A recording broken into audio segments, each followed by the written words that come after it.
Welcome back. In this episode of Music with Afridi, I want to talk about Octavarium, which is another of my favorite Dream Theater songs. I want to dedicate this episode to my friend Ritvik Joshi because our entire friendship was built on this song. So, to get into the story of how I discovered Octavarium, I used to share a lot of whatever I was listening to on Facebook. So when I was getting obsessed with the change of seasons and I had posted it there, two of my friends from college who were big music geeks, they told me that I have to listen to Octavarium. And the thing that always drew me away from Octavarium in the past is that I'm a thrash metal kid, which basically means I have a very short attention span. If it doesn't get heavy within a minute, then you've lost me. So the thing about Octavarium is the first nearly 7 minutes go in just setting up the atmosphere for the song. And what blew my mind is when I saw this happen live and I realized it was just Jordan Rudess doing the whole thing. So he's the keyboard player of Dream Theater. But in the beginning of the song, there's this faint sound that you hear, which to me is what I imagine standing in front of the gates of heaven would be like if it's the way they show it in the movies where there are these you're standing above the clouds but there is sunlight all above you and it's dusk and the gates to heaven are right in front of you and behind them you can hear angels just singing like a choir. So that's what I picture when I hear this dull organ sound, which it's not the type that you'd hear at a morgue. It's something that inspires um, something within you.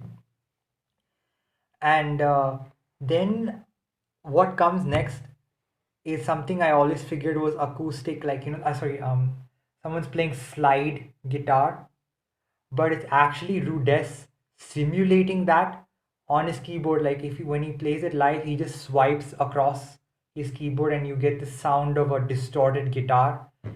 And that was just amazing. And to me, that distorted guitar sounds like you're in a tropical paradise and no one else is with you. And you're just watching, you're just standing with your feet getting wet by the shore and there are like coconut trees in the background and birds are chirping and you don't have a single worry in the world. You're on vacation, nothing else matters. So that's what I feel.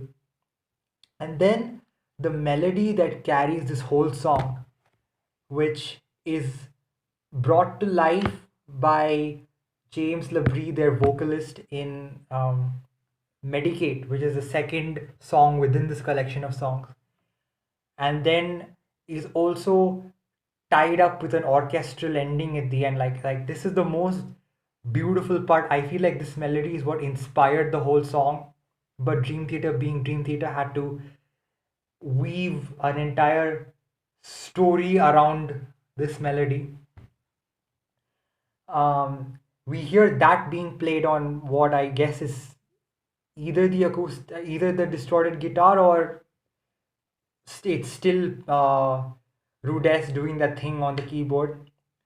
But then Mike Portnoy enters on the drums and he makes his presence felt. Like he just does this authoritative drum roll and with the snares and the kick drums. It's just he's arrived, okay, and it makes you feel like the song's about to get going now. Like okay, distorted guitar check, angry drums check, and but what happens is it goes a completely different direction, which I just could not see coming. Like when you think of John Petrucci, you just imagine him just shredding it out, but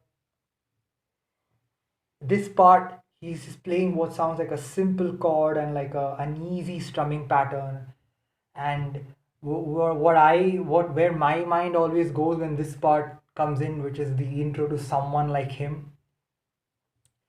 He's like, I'm in a meadow, I'm in a field I'm somewhere in Europe, maybe, where there's a lot of tall grass, and you know, the sky is gray, but not like it's about to rain. It's just gray because it's always, you just don't see much sun there. Like, think about 90s Hindi movies, maybe DDLJ or something. That's what I think of when I listen to this. That's probably got to do with how um, I used to listen to this a lot in my third semester. And every Sunday, before I started studying or did anything, I would always like, I would stand by my laptop with my headphones in, and I would make sure to just bang my head out to A Change of Seasons and Octavarium back to back before anything else. And my hostel window overlooked um, like this covering of trees. So, and it is like it was monsoon season then as well. So I guess that's why my mind associates um, this part with being in a wooded area. So yeah, anyway, now this song is lyrically very complex, but what I picture it, like what I think it's about after like uh, a lot of deliberation, is that it's about someone who, as a kid, like, see, in where we're at right now, whether you're someone like me who's just entered the corporate world and now it's an endless race of climbing up the ladder and making it to the top, or you're in college and you're desperately trying to, like, first of all, it's hard enough to keep pace with our regular academics. Now, to build our profile, we have to be involved in clubs, be it technical, non technical, upskill ourselves, while somehow, still making time for like a decent social life. And if you're an introvert, you just want to make some time for yourself. But all that takes a backseat in comparison to professional development, right?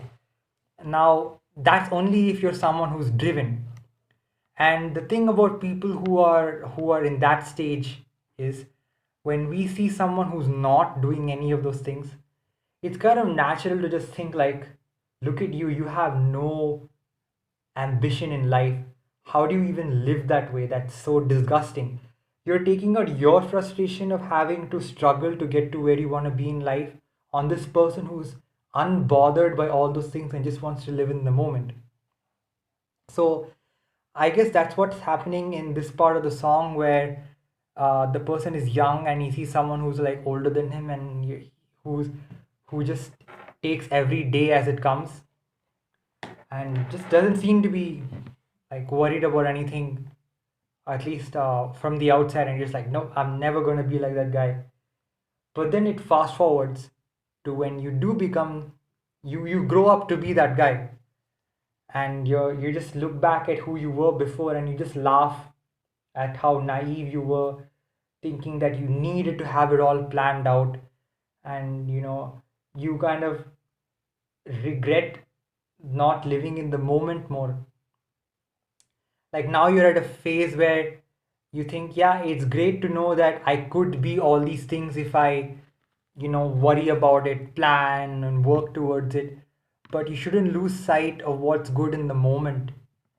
Like, for example, right now I'm in my early 20s, and just the same way as a kid I was looking forward to being in my early 20s, now sometimes I do think that, oh, when I'm in my later 20s, maybe I'll be at a better place in my career, maybe I'll be married and I'll have little kids and, little kittens or whatever running around the house.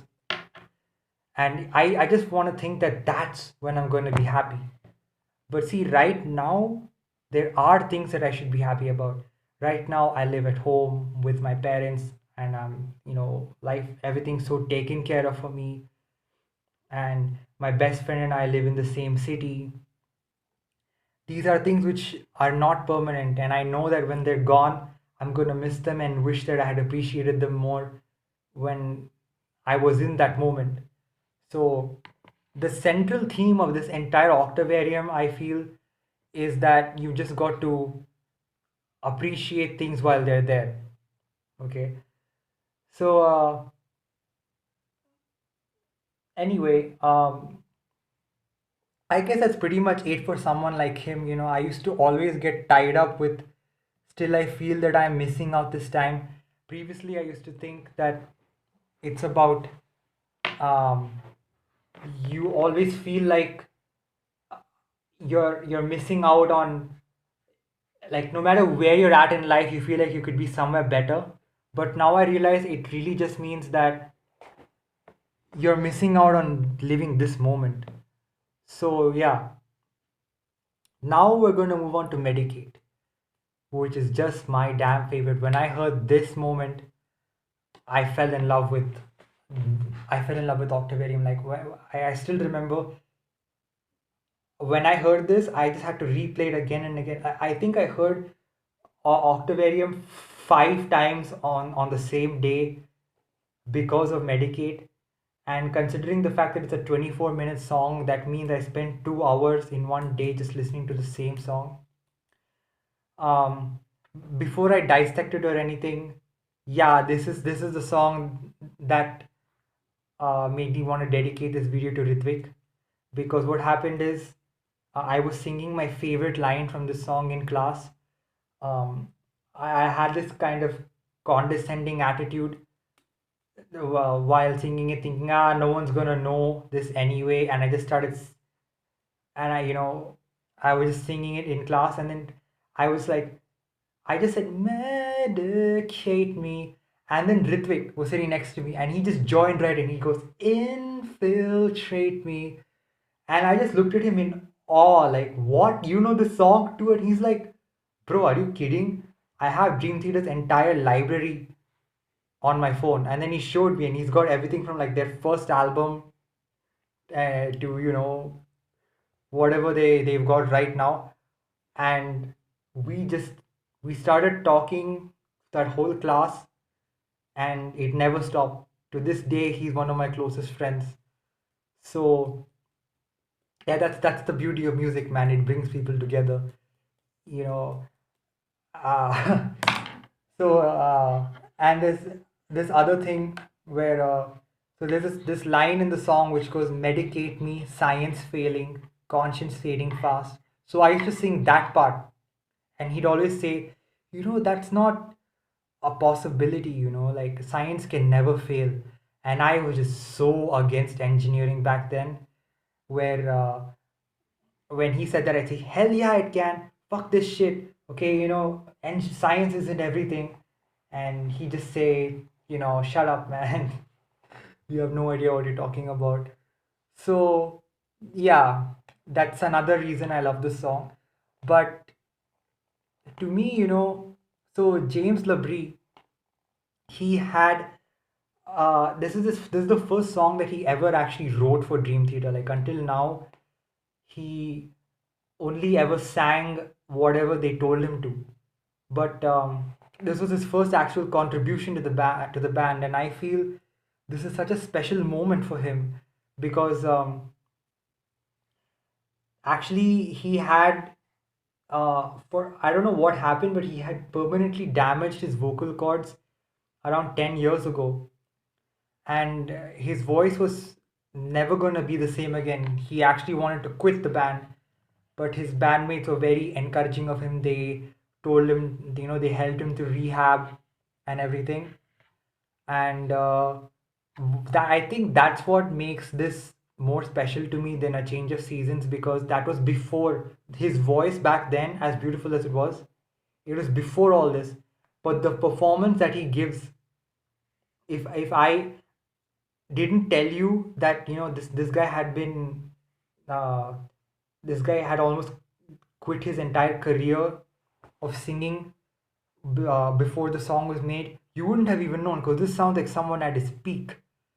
And like no matter, I know he's not very good right now, and people always say that Dream Theater is just not a vocalist band. There are so many memes of how James just disappears when the band starts jamming. But I feel James earned his keep in the band because of the song, because like no matter what he's done before or after, he's always gonna be the guy that wrote Medicate. Okay. And yeah, anyway, so the story that Medicate tells, well, before that, there's a bridge, okay, from Someone Like Me to Medicate, which is carried over by my young, strong bass line. And I'm really not much of a bass line, but that is some really good, like, I guess, jazz influence shit. But the now when the guitars come in, whenever that part comes, I don't care if I'm in public and people are looking at me.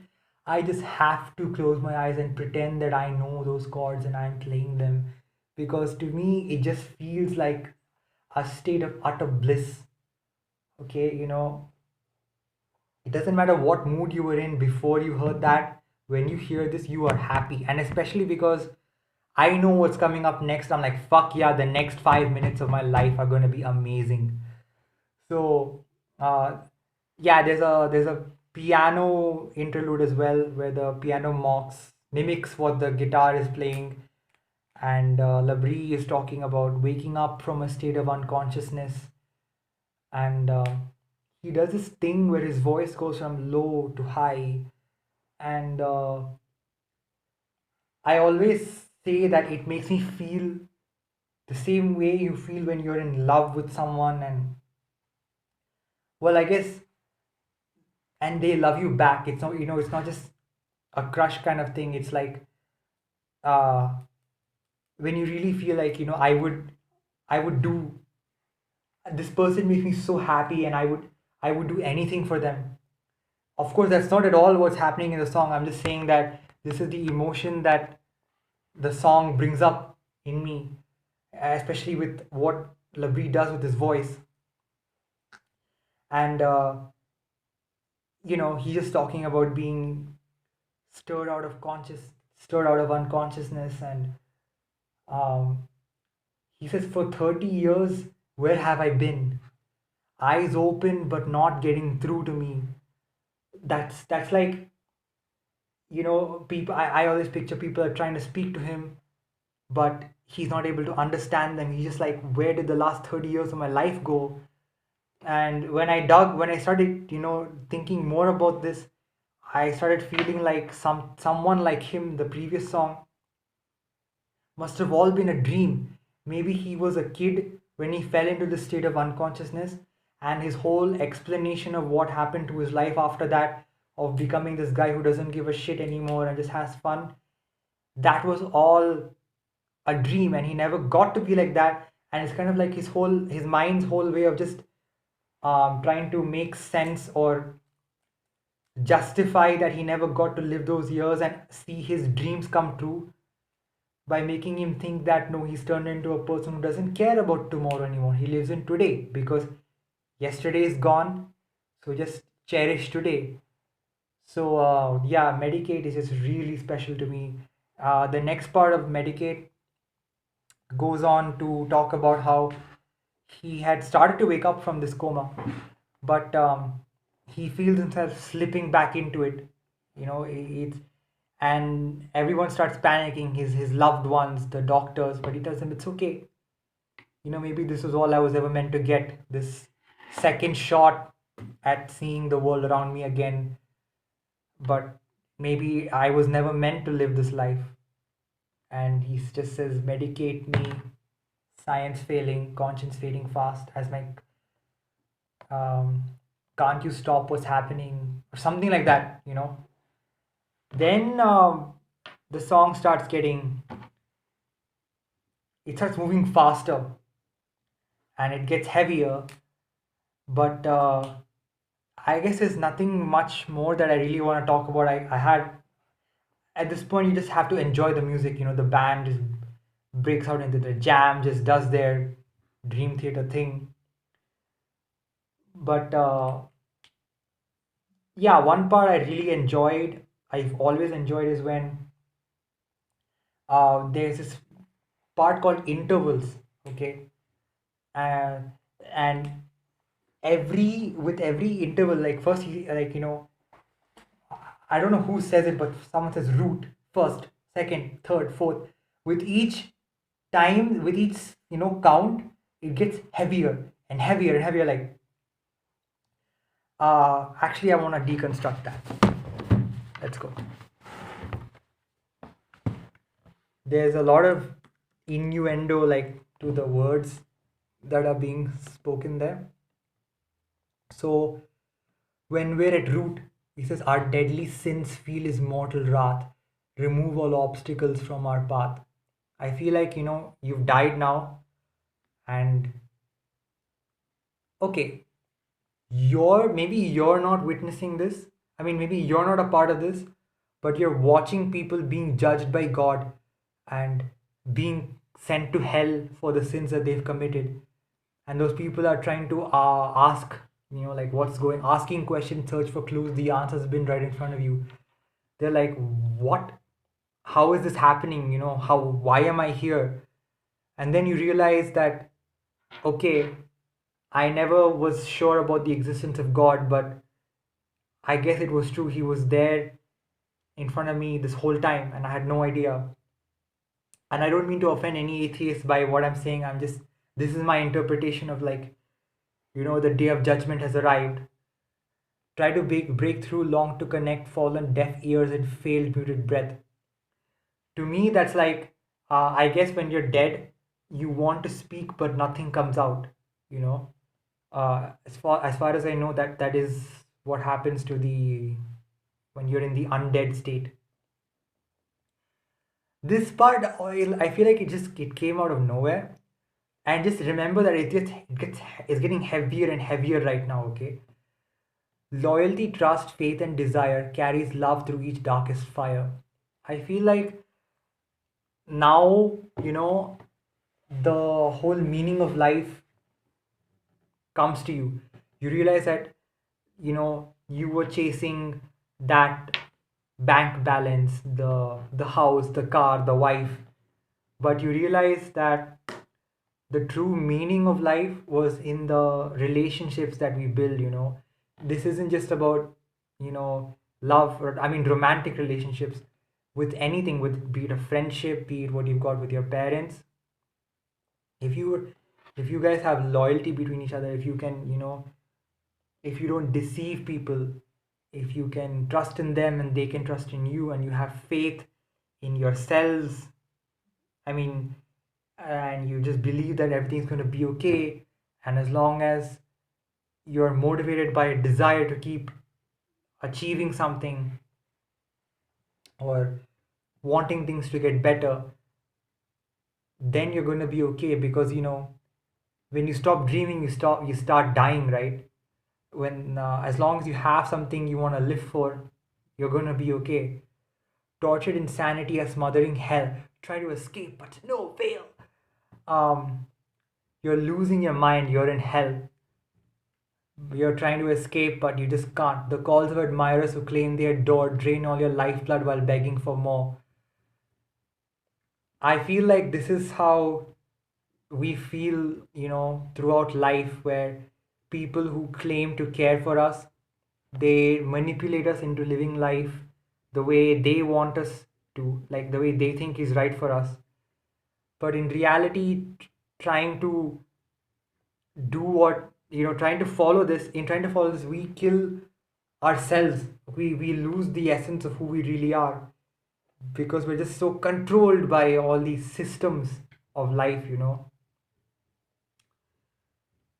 Innocent victims of merciless crimes fall prey to some madman's impulsive designs. So, since you're in hell, I guess you can see all these people, all the terrorists all these murderers who killed innocent people.